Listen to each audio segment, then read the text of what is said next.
And now, from beyond our dimension, this is the JeffMara podcast. Here's Jeff. My guest is Krys Ra, renowned spiritual scientist and noeticist known for his ability to demystify complex subjects like gravity, the ether, teleportation, and the intricate nature of time. His role here is to assist humanity in its transition into becoming an advanced interstellar civilization. Krys, thank you for joining me and welcome. Thank you. Thank you for having me. I'm already, very, very excited. This is going to be amazing. So, yeah. Well, we're also excited to have you here today. And if you don't mind, let's just start with something simple. What is a noeticist?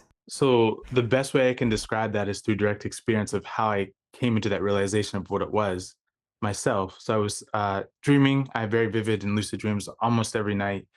And as I was coming back into my body, I kept hearing the word noetic, noetic, noetic.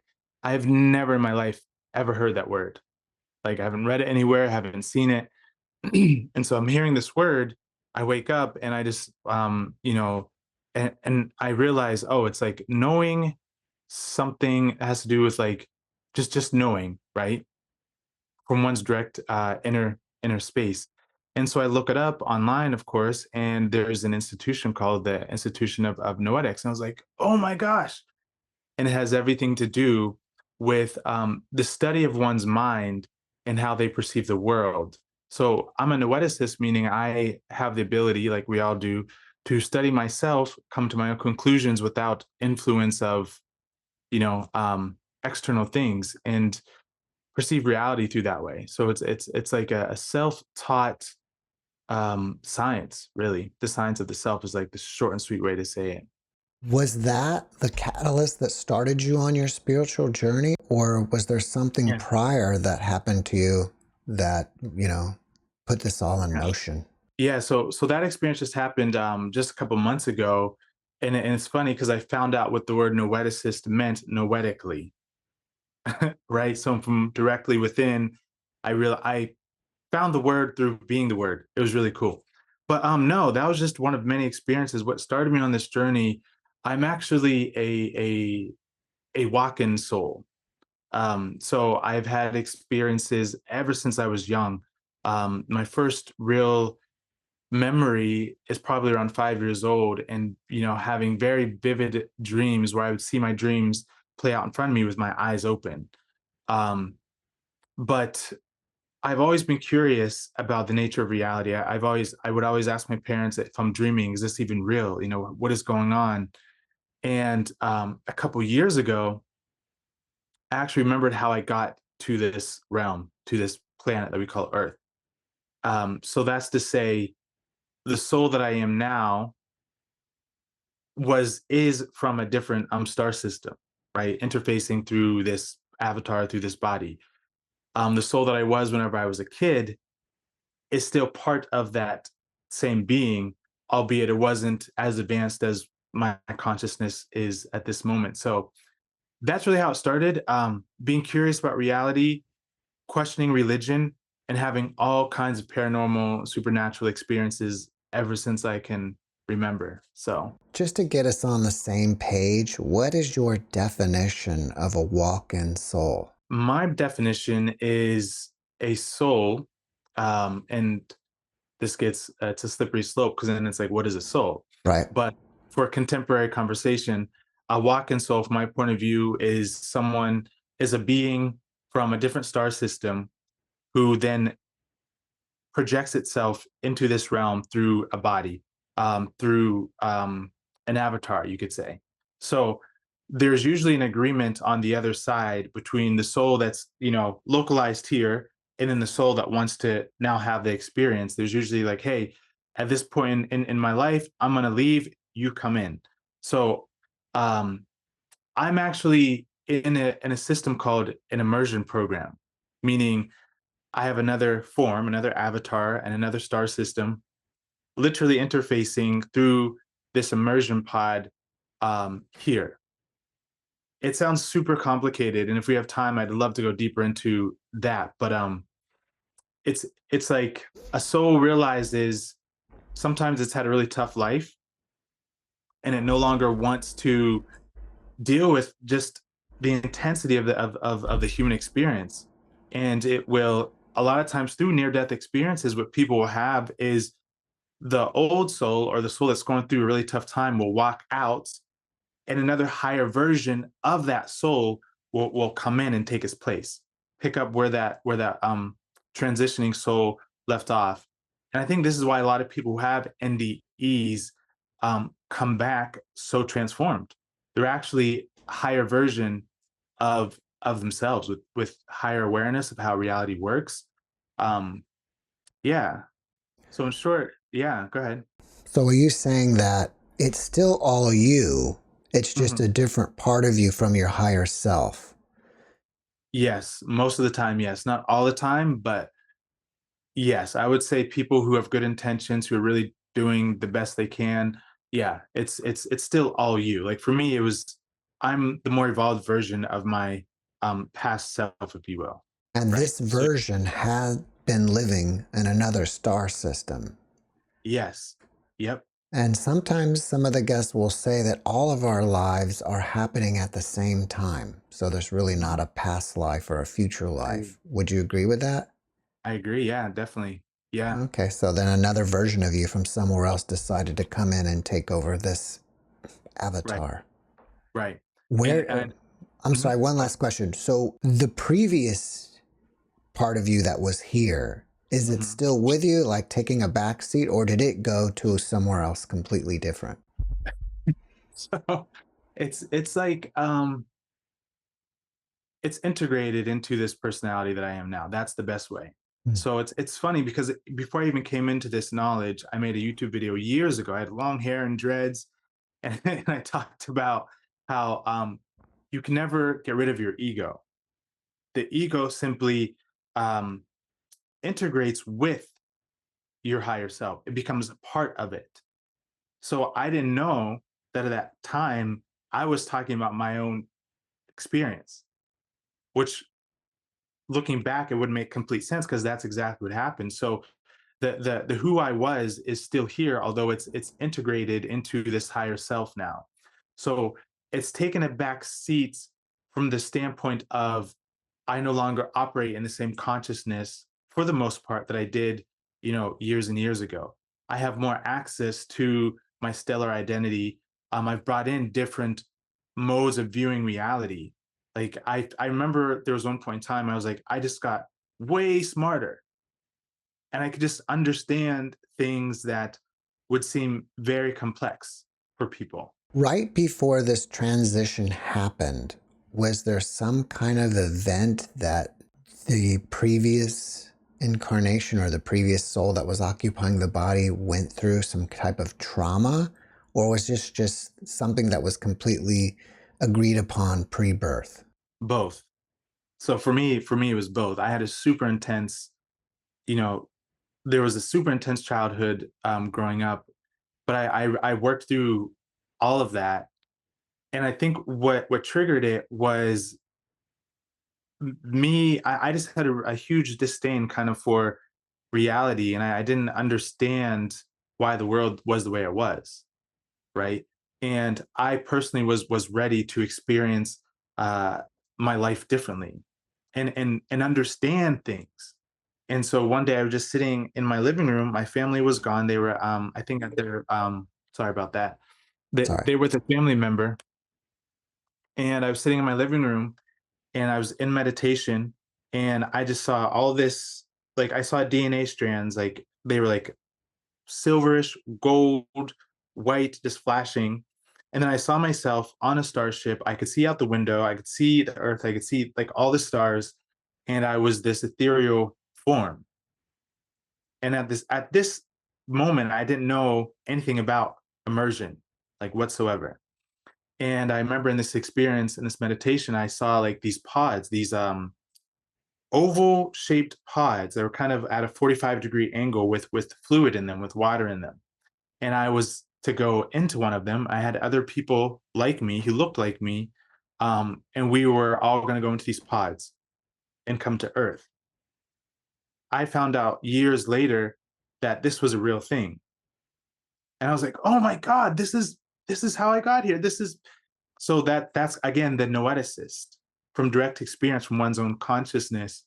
Um, that's how I found out noetically. So I've had a couple of near-death experiencers share that when they crossed over, they woke up in a pod on the other side.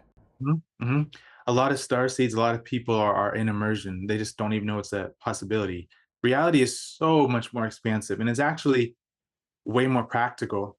Like it's more advanced, but it's also practical. So how it works for the people in the pods is a soul. If we can talk about this, are we ready to go into this for a Sure. moment? Hmm. A soul is not a thing. A soul is not something that can be harnessed or captured. A soul is the source. It is the ether. But the difference is the ether will focus, and when it focuses in the same way, repeatedly, it creates a wave within its own self as the medium, right?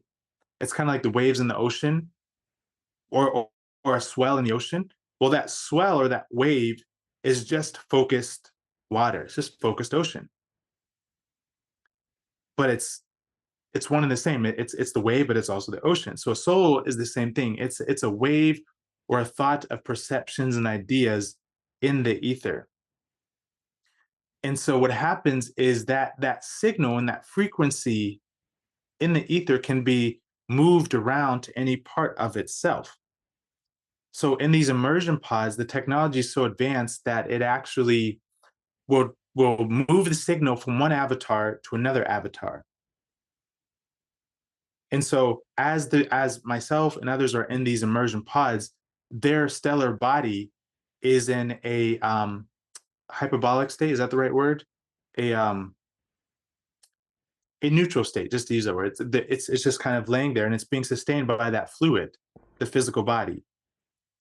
But the consciousness itself is redirected to a different frequency zone or space and time, um, which would be this earth vessel. So that's why when people wake up in these near death experiences, their signal is switched back to where they actually are. And then they come back and then it switches here. It's really amazing. I think hundreds of years ago, they used to have ether as a fifth state of matter. What are your thoughts on that, first of all? There's no five states of matter. There's no five elements, not from my perspective. Just like, and this comes from the Taigetan information actually, but there's no different elements of the periodic table either. So I just said the same thing three different ways, but I'm going to explain why there's no separate parts. Because there's one substance, one substance that sustains and is all things. Only thing that makes something one thing and not the other is its base pulse rhythm or its etheric pulse rhythm that I call it. So whenever people talk about air, fire, water, earth, ether, those other four are the ether in different states of resonance and frequency. If you change the ether, if you change the base pulse rhythm one way, you get water. If you change it slightly another way, you get fire. If you change it slightly another way, you get earth. But it's all the same one substance. And that's the key to literally everything, is understanding that principle. And that's how we get into we're all one, different frequencies of one thing. The periodic table works the same way. You have, let me try to think of two elements. I don't know, like iron and nickel, right? You have iron as the base, but then as its frequency shifts, it becomes iron nickel, becomes a hybrid of the two. And it shifts a little more, and then it becomes just nickel. And then it goes on to the next element and does the same thing. But it's the same principle of reality shifting its frequency that then appears to be separate things. But that's only from the human mind. We see things separately because of the split between our brain. We see things as dual. Would you say that ether is energy? Because some people believe everything is energy and it's just in different forms. Energy is a byproduct of the ether. Energy is created by the ether. The ether is the medium from which and what everything takes place and is. So the more you try to define the ether, the more that you end up boxing it in, so it ceases to be what it truly is. But for a base understanding, the ether is the pure potential of all of reality. It's timeless. Um, it operates and it has fluid dynamics. So again, I use the ocean. It kind of you can interact with the ether through your thoughts, feelings, emotions, and actions. So if I'm focusing on a certain thought, I want to have a talk with Jeff on his podcast. That creates a pulse, a signal in the ether, right? In the medium that is consciousness. The more I focus on that, the stronger that flow. Again, just think of like a vortex.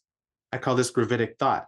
The more I focus on talking with Jeff on his podcast, the more that the harmonics of a frequency, which are the different nodes of attention, come together to build that vortex. Once that vortex becomes strong enough, we call it a torus. And that torus, as we all know, for the most part, is the fundamental shape or energy structure of everything. Everything is a torus. But the torus is constructed of the different thought patterns that is the ether.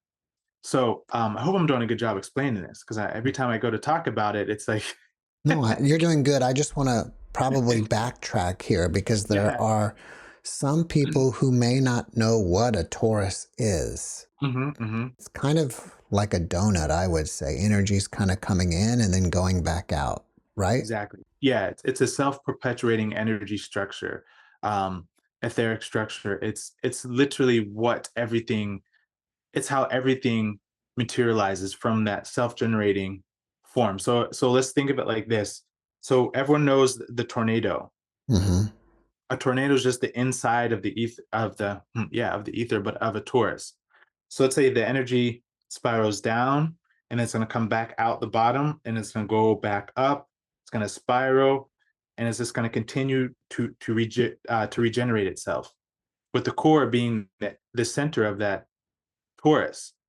And that core is really the original thought or intention that creates that flow of energy, right? Some people talk about that there is a unified field of information, especially on the other side. Mm-hmm. How is that related to the ether? It is the ether. That is the ether. It is the ether.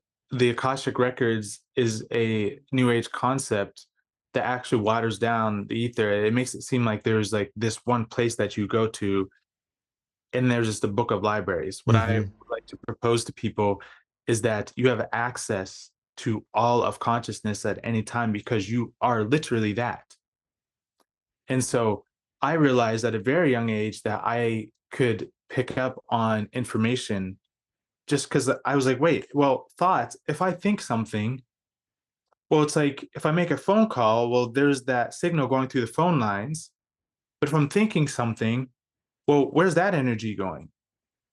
And I realized that that energy is being exuded from us. Well, it has to go somewhere. And I was like, wait a second. Well, that means if I can send out those thought frequencies, then other people are doing it. Oh, wait. So now that means I can pick up on those just like I can pick up on the cell phone.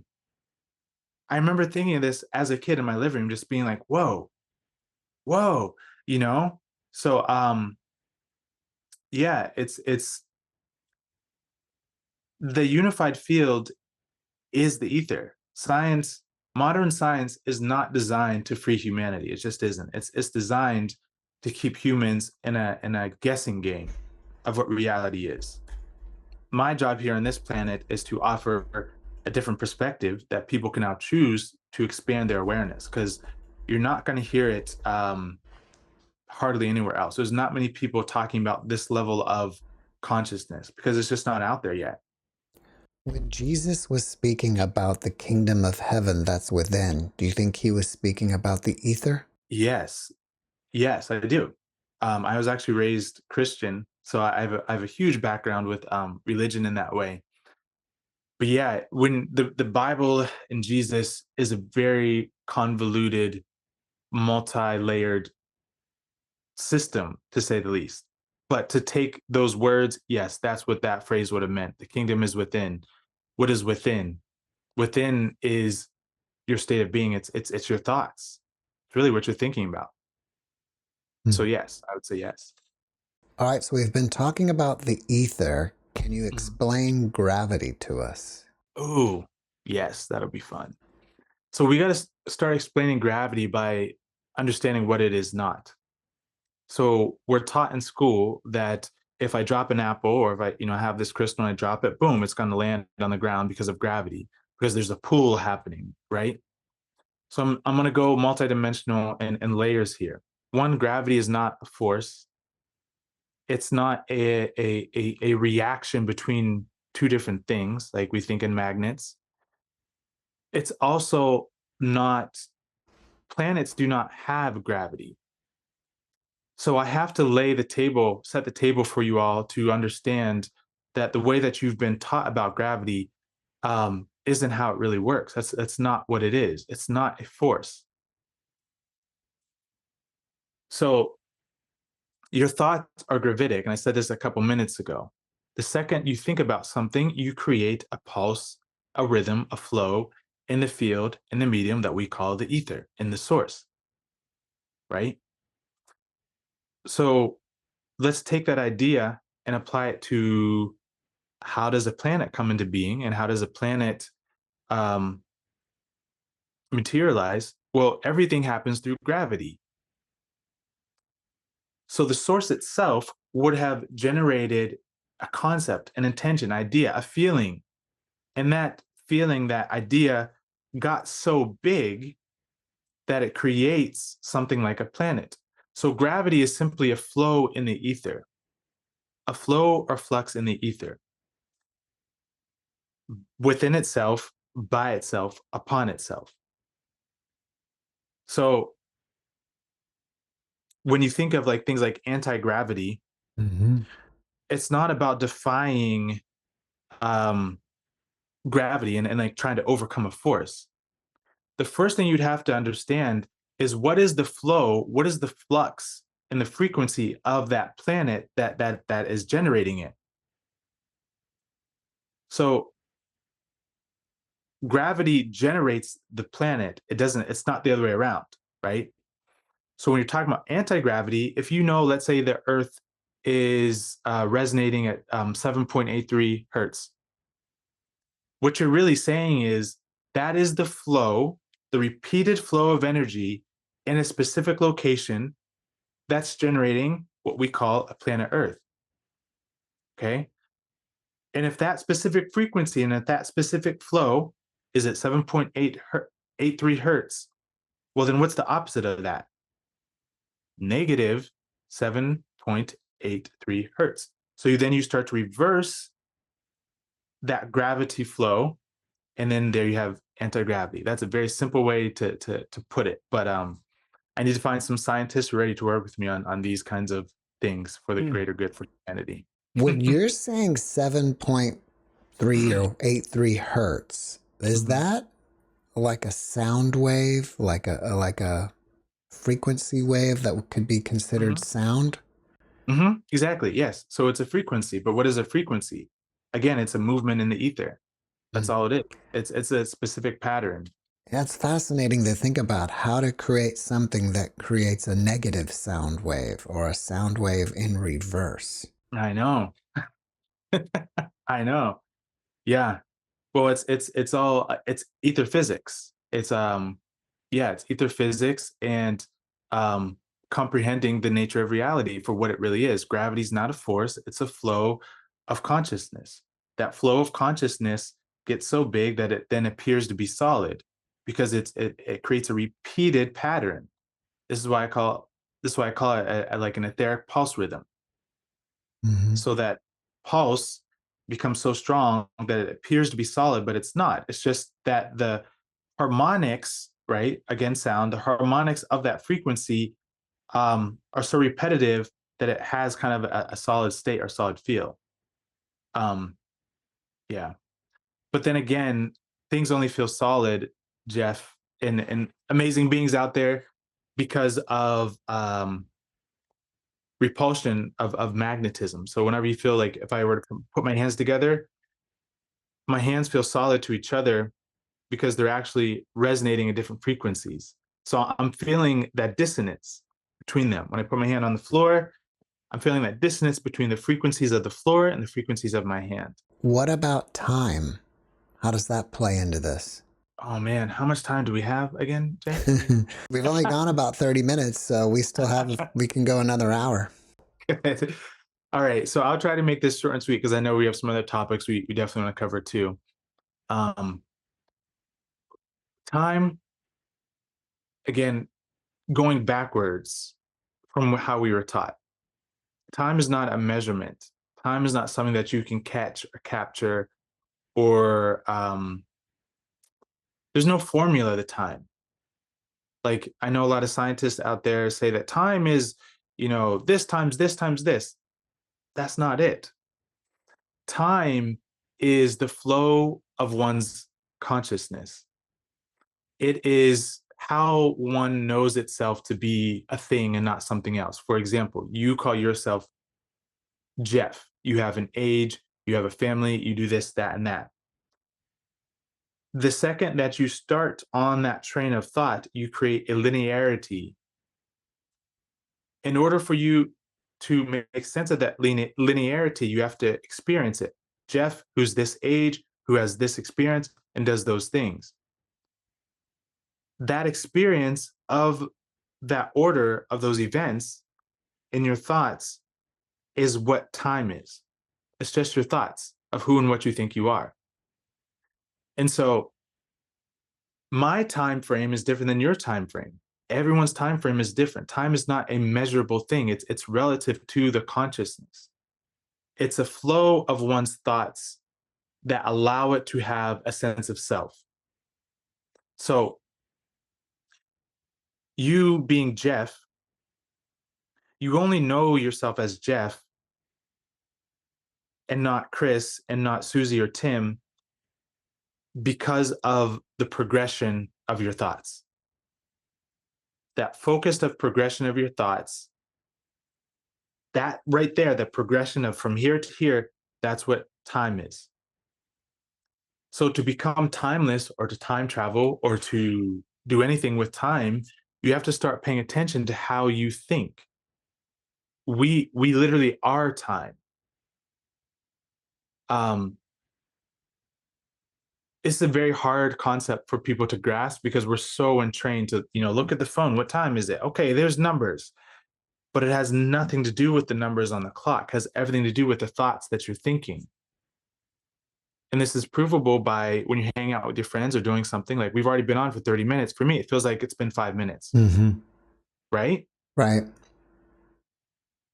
Because the frequency of the thoughts are, it's just, they're timeless. It just seems like things are moving really quick. So the less we can think about time as something on a clock and more of how we're perceiving our thoughts in reality, the closer we'll get to a true understanding of what time is. Many, if not all, near-death experiencers, when they're on the other side, will say there is no time. Right. How does that factor into this? That's exactly it. There is no time. And coming from the standpoint of time being a number you see on the clock, no, that's not it. It is, if you were to sit in a room and there was no clocks, no windows, so you can't see the sunrise or sunset, what time? There's no time. There's no measurement. All there is you and your awareness and perceptions. It's those awareness and perceptions in a linear order that give you the illusion of there being some sort of movement in your life, in your experience. But as far as on being on the other side, again, one is only experiencing themselves. So that experience of themselves is no longer bound by what a number on a clock would say. And so they feel this freedom of ideas and attachments that make up the 3D matrix.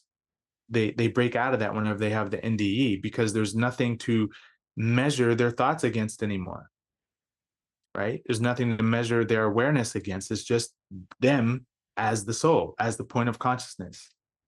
So I think they're spot on. So you just mentioned the 3D matrix. Do you feel man. like this, our realm that we're in here is some sort of simulation? That word simulation, it is, but it's not a simulation like we think. We're the programmers. So you go to a movie and you're watching the movie on the screen, and you turn around and you see these light streams coming from a projector, right? All that information, all the thoughts, all the feelings that you're observing on that screen in front of you isn't really there. It's not there. It's an illusion, but it's being projected from that one machine that holds all that information, right? It holds the ideas, the concepts, the perceptions to be able to project on the screen to give you an experience sitting in a theater, right? So we as souls do the same thing. The 3D matrix, everyone talks about ascending into 5D, which I do not subscribe to at all, because that's that's like saying we have to move from this rung on the ladder to this rung, but it doesn't work like that. It's more, man, I didn't bring with me, but it's more like a field of energy. And based on your frequency, based on your thought, you're going to experience this or that at any given moment. The reason that we experience the 3D matrix the way that we do is because 8 billion, 7 billion, whatever many people are being pumped with a general perception of what reality is. And so as a consciousness, we create this seemingly limited experience that we all are agreeing to. So the 3D matrix is based on the assumptions, agreements, and thoughts of the people in it. The people are generating this. They're projecting it. Are you saying that we are projecting this image of this 3D matrix collectively, or there is some other outside force doing it for us? It's a little bit of both, but generally 90% of it is the souls of what we call the human family are generating the matrix. I mean, and it's obvious. What do most people think about? What most people think about is what they're going to experience, given what we just said about the ether, right? And gravity. Your thoughts are gravitic, which means you generate concepts that then outpicture in front of you. Again, I want to have a talk with Jeff. Here we are having a talk, right? So people, yes, humans are generating this matrix, but I will add that there are some things being done to paint a certain picture, to have a certain thing continually be projected. So humans are not given the full scope of reality. They're given a small piece so that they can continue to create that small 3D matrix. If you give a human being the correct knowledge, they will create tremendous, beautiful lives, free of suffering, free of harm, free of all those things. They will become an advanced society, but you got to know how to shift your perception. Whoever is sending in that signal of the reality, are they doing it for our benefit or for their? From their point of view, they'll say they're doing it for our benefit, and their story is that, not their story, but their understanding is that humans want a specific experience, and so we're going to help give them that experience. But what they do is that they take advantage of that. They generate false flags and more suffering in the world, which then generates more false flags and more suffering in the world. They only show certain things on the news because they know that they don't have the power to create like a real soul does. But if they put something out in front of you, like Jeff, if I show you an image of a cat for 4 hours a day you're just staring at that cat, you're going to start to dream about the cat. You're going to start to think about the cat. And then sooner or later, you're going to have a cat in your life, right? Because I kept showing that to you. And humans have this thing called a reticular activation system, which is a bundle of nerves in the back of their brain that filters out what is not relevant to them. So whenever people are viewing things on the news and all that, they're seeing only one small part of reality. And so that's what they're going to continue to create by default. So my job is to give a different lenses, so that people can start to see different things, therefore create those different realities. Who is projecting this reality for us? ETs? In a roundabout way, yes. And this is where it gets dicey for people, even in the spiritual community, because they think that it's all love and light, and the Galactic Federation is our best friends, and Ashtar Command, and that's just more spiritual propaganda. From my experience, who is doing this is off-world presence who understand reality in a much more high frequency than most humans do. Now, their overall goal, is to help establish a mature species on this planet. And they think the best way to do that is to make it really tough for them. Make it really tough because souls need to learn through tough, hardships. On one level, I agree. On another level, I say there's better ways to learn how to become spiritually mature. So yes, ETs on one hand, but also there's a lot of secret societies on planet Earth, working right alongside of what I would call a regressive mindset, who don't want people to be free in that way. Are you saying that there will not be an ascension, or if there is an ascension, it's not like we're moving up a ladder, but we're just going to change the frequency? Where are we ascending to? Where do we go? That's my right. No matter where you are, there you are. So whenever people talk about ascension, they talk about it as if we're going somewhere. But there's nowhere to go. You are the source. So it's about changing your frequency and focus and point of attention. If I focus on, again, that cat, all I'm ever going to see in my life is cats. If I focus on truly being my best version of myself, I'm going to generate a life that reflects that. So when we talk about ascension, we're really talking about the transcendence of a lower form of consciousness from which something like a holistic society can be birthed from. If I change my mind and I allow different thoughts and concepts and higher perspectives to be a part of my thinking process, I will naturally generate that experience for myself. And if 7 billion, 8 billion people are doing that, society and the world will start to reflect a more advanced species. So there's our ascension. We don't go anywhere. We just change the way we do things. Right? Mm. So from our past selves, it could look like we ascended, but really we just changed how we think. Can you give us practical tips to interact with the ether so we can start manifesting things and raising our frequency and improving our lives? Of course. I was just doing this before the show. So I was outside sitting under the sun, and I just, you go into a meditative state. And instead of trying to, heal or fix yourself and all that stuff, which has its place, all I did is I let go of all of my, like everything I thought that I was, I don't try to be anything. I just allow myself to be present. Right. And what you do is you intentionally put yourself in a trance. And this, I guess, isn't so practical, but we'll get there. You get into a very deep meditation. And in that deep meditation, you can start to feel your body feels like it's becoming much lighter, not as in like light and dark, but like less dense. And in that less dense space is when your brain waves start to shift. And once they shift, that's whenever you want to start thinking about what it is you want to experience in the world. What do you want to experience in the world? Sit down, put yourself in a deep state, and think about it. Live it, create it.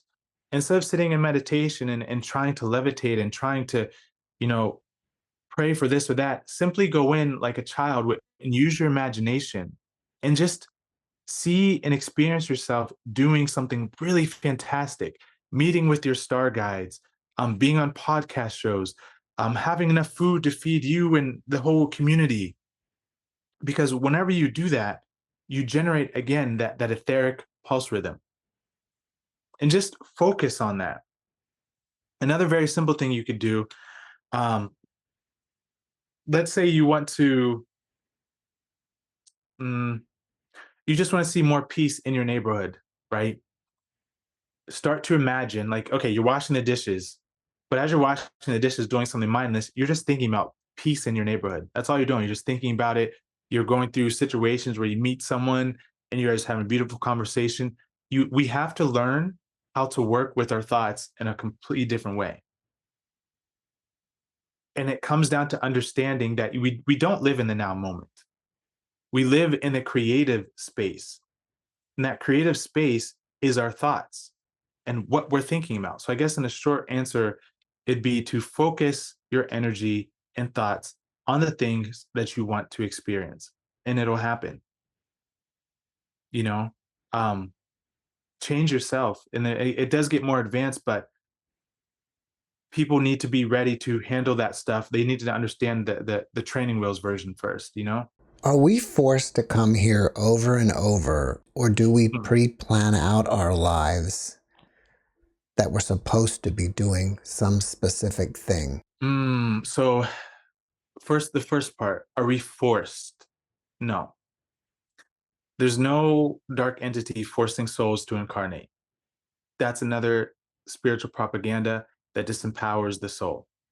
It makes the soul feel like, oh, no matter what I do, I'm going to be forced to come back. There's no way out.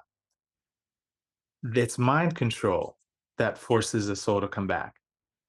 That thought that there's someone out there forcing a soul to come back is the mind control. So a soul is not something that you can capture. You can't capture a soul because it's the source. How do you capture the ocean? You don't. You can't. And so what happens is the only way that you can really get a soul to repeatedly incarnate is by tricking it, is by having it focus on the bells and whistles of this over here and distracting it.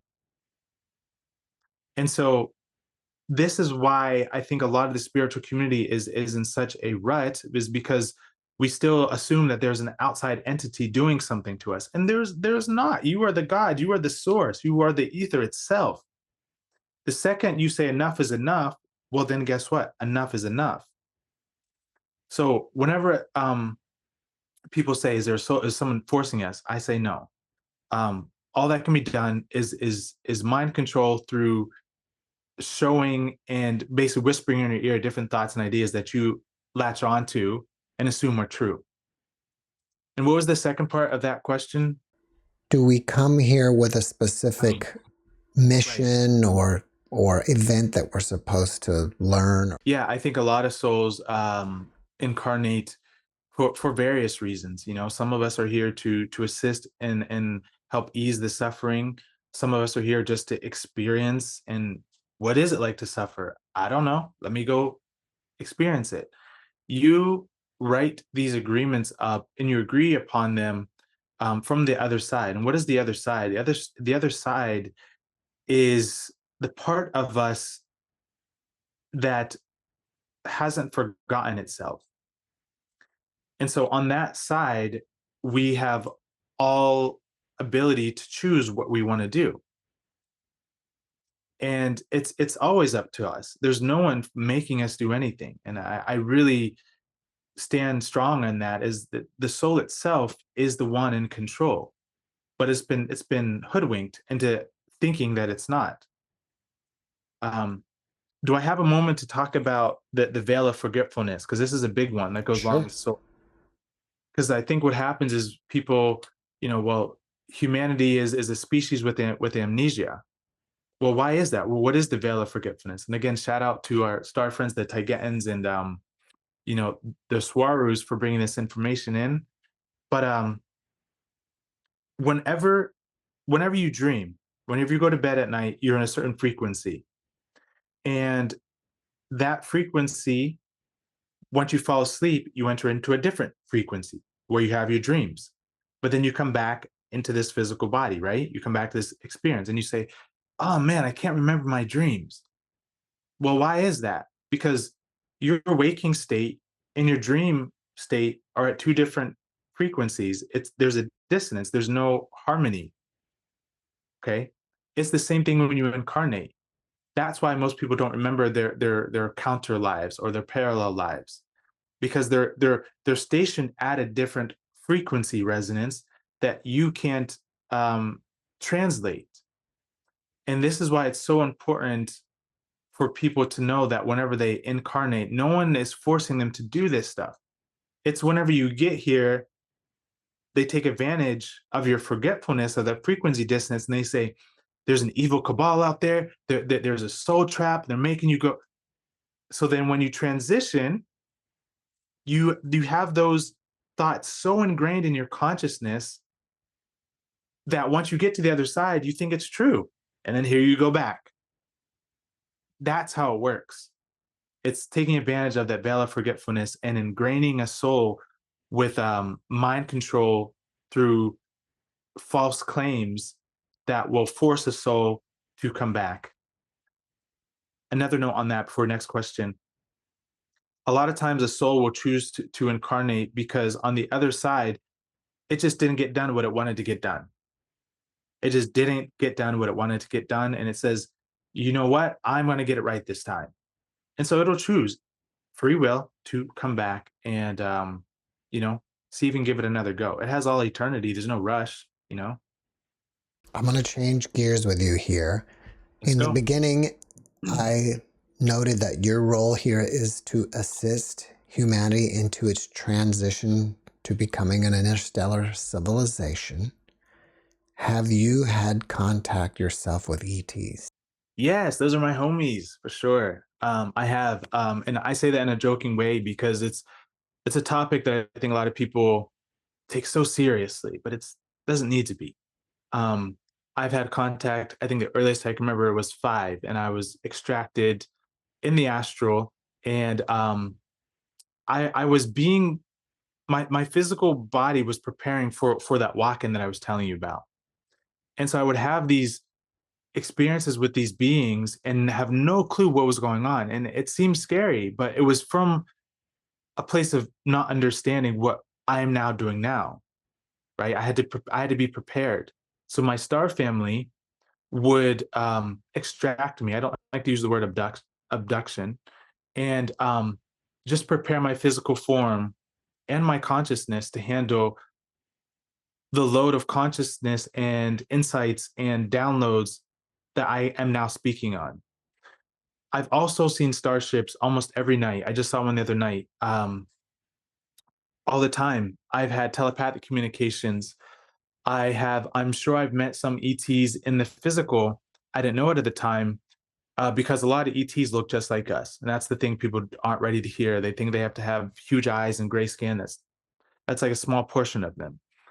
But sometimes my star family would show up physically on Earth, and I'd be having a conversation with someone, and they would just disappear. And this has happened to me on multiple occasions. And I found out later on that what a lot of ETs do is they step down, they in their true form because they look just like us. You would never know the difference. And they will, if there's someone who's supposed to like really help things move along, like a human being per se, they will influence them in a subtle way that puts them on the right track. And this is what's happened to me is like people have shown up that I thought were just humans, said something, handed me a physical object, and I turn and they're gone. Um, I've also had experiences in the astral. Like that's been a lot of the encounters. I've met my Arcturian counterpart. I'm in touch with the Taigetans, the Yael, the Irma, um, the Andromedans. So I've met so many different kinds of beings in different ways. Do you think humans exist on other planets besides Earth? I know they do. Humans did not originate here. It's like saying, um, where was the first flower created? Do we think that there's other flowers on other planets, or do we think there's other trees? Of course there are, because a tree is an expression of the ether. It's an idea of the source. Human beings are exactly that. They're an expression of the eternal presence, the eternal principle. So yes, there are definitely other human beings. The Yao that I talked about, that's one of them. They could be considered an advanced race of the human family.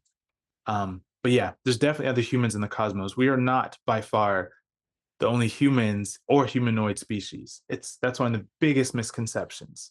Do you know how we came to Earth? We've always been a part of the Earth. That's just what it is. There was no I guess you could see it from a point of like seeding certain people, but I would say that the humans have always been a part of the Earth experience. I would also say from another point or perspective, there have been prototype humans who have helped to generate or bring forth the human experience on Earth. So it would be considered like our ancestors, if you will, who are very advanced star people, but nonetheless human. The human beings as we know now are a byproduct of the collective consciousness of the human family. Our DNA is not shut off. There's no DNA manipulation in the way that we're taught. Um, Humans simply need to let go of all those ideas, and then their DNA will, you expand your consciousness. That's how your DNA expands and is expressed. Um, so yeah, we've always been a part of the game on Earth, I think, in short. Okay, so what are the keys for us to becoming an interstellar civilization? Expanding your minds, allowing your thoughts to reach beyond your self-imposed limits, letting go of old ideas and patterns of thinking, being curious about how reality actually works. We don't need more love in the world. We need more common sense. We need more inquisitive souls who are ready to explore, become explorers of consciousness again. A key to an interstellar civilization is intelligence, but intelligence isn't, I know my ABCs and I can count to 100, or I studied earth science, because earth science is, don't get me started. PhD, whatever, bachelor's, it doesn't matter. That's not intelligence to me. Intelligence is one's ability to interact with their environment that brings about harmony, right? But in order to interact and to advance as a people, we have to start to comprehend the nature of reality again, and not from the standpoint of how we were taught in school. Humans need to take their own spiritual progression, like in our own individual lives, more seriously. What are the limited thoughts that I'm still holding on to? Is the Jesus story true? Is that story true?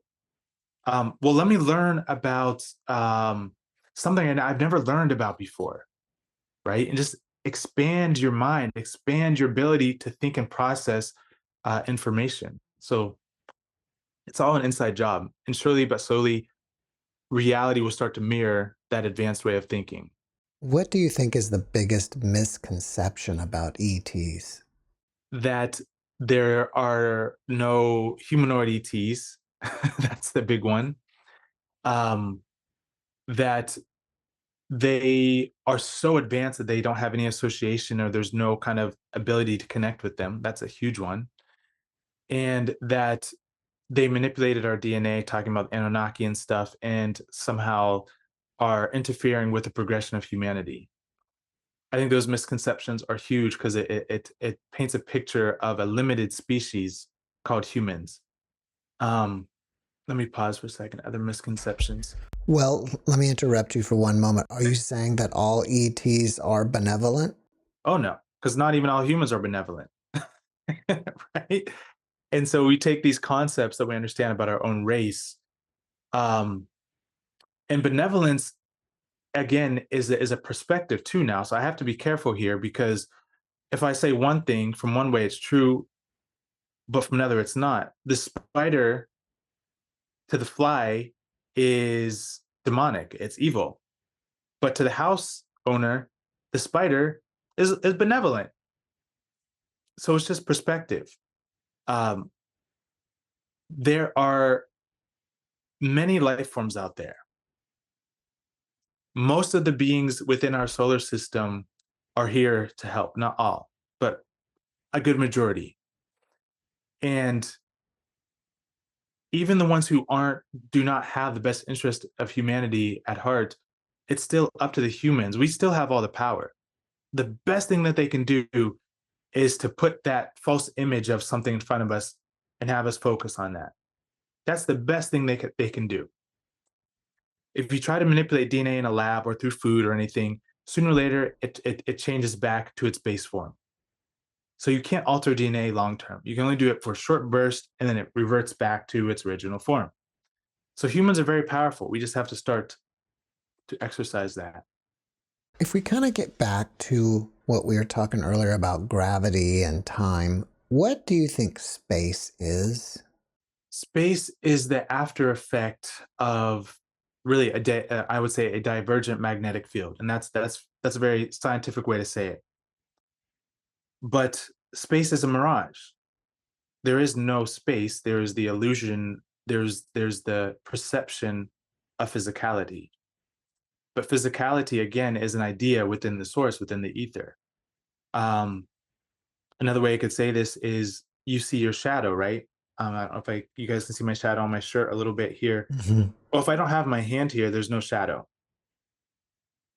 right? The shadow only exists as a byproduct of a reaction between the light in my hand. So space is the same thing. Space is the byproduct of consciousness.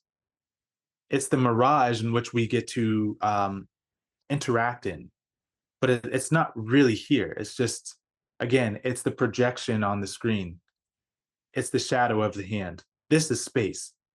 But without this, there's no space. Without awareness, without a consciousness, without an observer, there's no space. And that is even the same when you're talking about the space between planets? Yes, because it's all the same space. It's all the ether. If you were to travel into outer space, I would say the difference between outer space there and like the space here that we're talking about, in outer space, things materialize much faster because you're no longer subject to the group think. On planet Earth, there's a hive mind mentality, right? So everyone is influenced by the general concepts and general ideas of the collective, right? This is why people can't teleport and do all these things. I shouldn't say can't, but harder to for some, because the general idea is that that's not real, that's science fiction. So that creates a specific rhythm in the ether that generates the experience of not being able to do those things. But in outer space, since you're not surrounded by 8 billion different human beings thinking relatively the same thing, you're now not influenced. So now it's really your thoughts that'll start to materialize. So that's why I say space, whether it's here or there, is really just a byproduct of the consciousness. That's all it is. It's us getting to watch our own movie. There's a massive distance from solar system to solar system or planet to planet. How are the ETs crossing that distance so quickly? Because there's no distances. There's no distance. Distance is another idea. It's another human concept, just like there's no time. I know most of you have had dreams where you're in a building, but then boom, you're over there. Why is that possible in dream state, but not waking life? Because in dream state, you're not affected by what? The collective thoughts and ideas that say, in order to get to place A, you got to fill up your gas tank and drive in your car and drive there. Time, space, gravity, distance are all byproducts of the consciousness. They're all ideas. There's nowhere to travel to because there's no distance. Everything is based on frequency resonance. So I thought about this a while ago. Planet Jupiter has its specific frequency. If I can match that frequency in my thoughts, even in my physical body, I would be there. There's another science experiment where they have a tuning fork and they have a ping pong ball and a string. Hit the tuning fork at 432 hertz, and then they have another tuning fork here. They hit the tuning fork, and this tuning fork is at, like, let's say 440 hertz. Well, nothing happens to the ping pong. Hit it again, 432 here, 440 here, ping pong ball does nothing. Switch out the tuning fork, 432, 432, hit that tuning fork, ping pong ball starts to go back and forth. And that's how you travel in the cosmos, is by frequency resonance. 432 here is the same as 432 here, is the same as 432 on Jupiter. Because it's just the resonant pattern in the ether. It's more of the same. So that's how they travel, by frequency maps. They don't use gasoline engines. They actually use, we're not going to get into all the engines they use, but in short, it's frequency. It's all frequency based. To put it simply, do you think a UFO has like a computer and they just say, okay, let's vibrate at 7.8 hertz now, and then as soon as we hit the button, we'll be at Earth? So what they do is that's what we call supra, or faster than the speed of light, but light's not even a speed. It's a fluctuation in the ether. But to travel in supraluminar mode, or faster than the speed of light, what happens is they set the frequency on their computers to a certain rhythm. And then the engines create a toroid around the ship. And that Taurus is now set at their destiny location, at their location frequency. So let's say it is 7.8 hertz. The frequency, the Taurus is now spinning at 7.8 hertz. And so now it becomes more of the same. Now it becomes the destination. And that's the key to travel, is that you have to be the thing in order to experience it. And that's how you materialize things in the physical world too. You have to be the frequency inside your own mind, inside your own heart. You create a torus around your body, and now you've become that location. You've become that experience, right? So that is how they travel. They create the torus based on their location and what that location frequency is, and they become it. And then they are the location, and then they're there. All right. Simple, but fun, right? Right. And we can do this with our bodies. This is not limited to a starship. The starship only emulates what the human mind can do. That's the crazy thing. All technology is based on consciousness, is based on the mind. That's all it is. Do you think the ETs will ever share their advanced technology, or are we going to have to create it ourselves? I think it's both. I think that the advanced technology that we assume we're speaking of has to come from us, because it's no different than, like, my kids have to learn certain things in order to have the right passage to experience it. But if I show them how to do it, it's not really going to make sense. So the ETs, our star family, they can only do so much. They can only guide in a way that helps us advance our consciousness. Because once you advance your consciousness, you're perceiving reality different. You've changed your ideas and your thought perceptions. Technology naturally emulates the human psyche. So this device here actually disrupts our intuition, but also our telepathy. I have a few technological ideas that I'm ready to implement, but I need to find people who have this level of awareness to help me build them, that are more thought-based technologies. You don't know touch screen, that's so old, right? When you understand the ether and everything is frequency, you then start to build your technologies from your level of awareness, your level of consciousness. And that's why it's important for people to start to develop themselves, internally. What do you think we should do collectively to start changing our frequency and changing our reality? Notice the patterns. Stop and notice the patterns. I'm talking about the big world events that have been playing out. What does that do to your energy system? when you see or hear about this or see or hear about that, and I'm even talking about people in the spiritual and UFO communities, start paying attention to your frequency, because there's certain things that you get drawn into, and it's meant to create an emotional charge in your body. The second you create that emotional charge, you're now giving your creative energy into that situation, thereby making that situation what? Stronger. Because remember, we said that where our thoughts go, we create that gravity that creates the event, creates the planet, creates the object, right? So I recommend that people start to focus on their own personal frequency. What do I mean by that? Take time. I practice Qigong. I practice Jin Shin Do. I practice being out in nature and just feeling what it feels like to be conscious, to be aware. But the biggest thing is to, yeah, allow your minds to be expanded. Let go of just let go more than you hold on. That, I think that's a big one. Let go of just let go of more than you hold on to. That keeps coming up. So yeah, that's what I got for that one. Well, you're going to be speaking at the Conscious Life Expo in Los Angeles. hmm And when is that? Is that like in a week or next week or Yeah, something? that's actually in like 4 days. Oh, So wow. yeah, that's February 9th. I'll be speaking. Then I'm also on the sound and frequency panel. That's Um, awesome. yeah, yeah. So that'll be a lot of fun, and I'll be diving into more of the difference between dimensions and densities, and how those are not legitimate things, or just more ideas.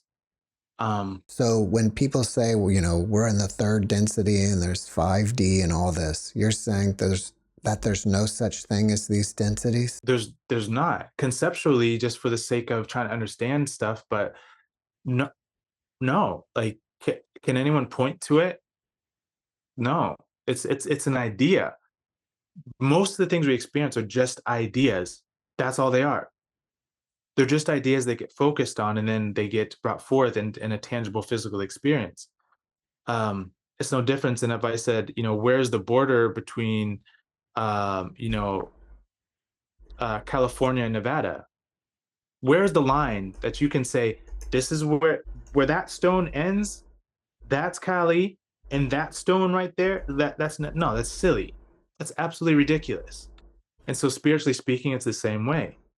Humans have limited themselves to, I'm in the 3D. That's just a concept.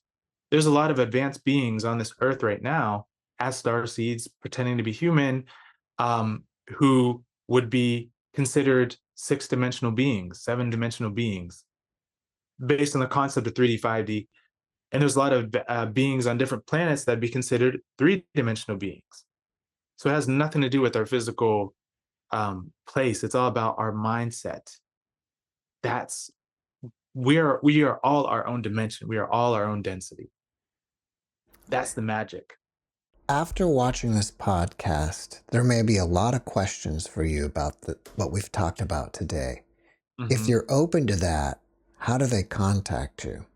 Yeah. So one at unifiednations.org is my email, but then I have two websites. So I'm the co-founder of Unified Nations, which is a movement where we're bringing people together to dive into these new concepts of being. We're actually creating a reality that some would consider 5D, but knowing what we know, we're just being it.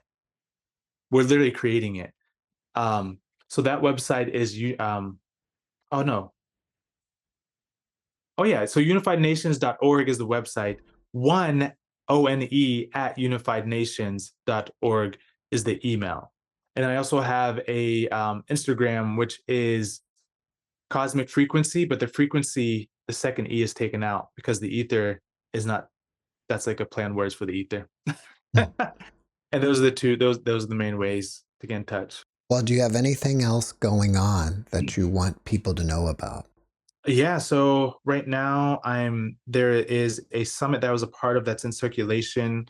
It's called Gaian Myths, and you can go to gaianmyths.com, I believe, to register there. It's a free event. You can hear me speak.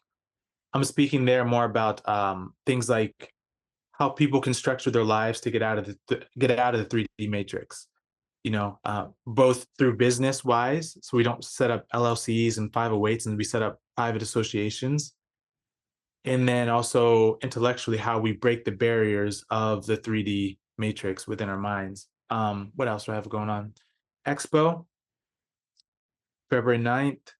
And then, yeah, I would say check out the Unified Nations website. That's really the big focus right now, is finding other conscious people who are ready to create in this way. There's me and 2 other founders, and then about 35, 40 people a part of this group. All right. Well, before we finish up, can you leave us with one last positive message? Humans are doing an amazing job. You might not know it. Whenever they show you big and scary and spooky and confusing things on TV, on social media, pay it no mind. You're better off going to sit outside in the sun and eating a peanut butter and jelly sandwich and just being in your own presence, being in your own energy. Know that you have all the power. You have literally all the power, because what you focus on is what you think about is. And the only way that you can be controlled is if you buy into these different agendas, mindsets. That's why they keep pumping it in front of you. That's why they keep showing you certain things. They need your creative energy to bring it to life. Don't do it. Focus on the things that you'd like to see in the world.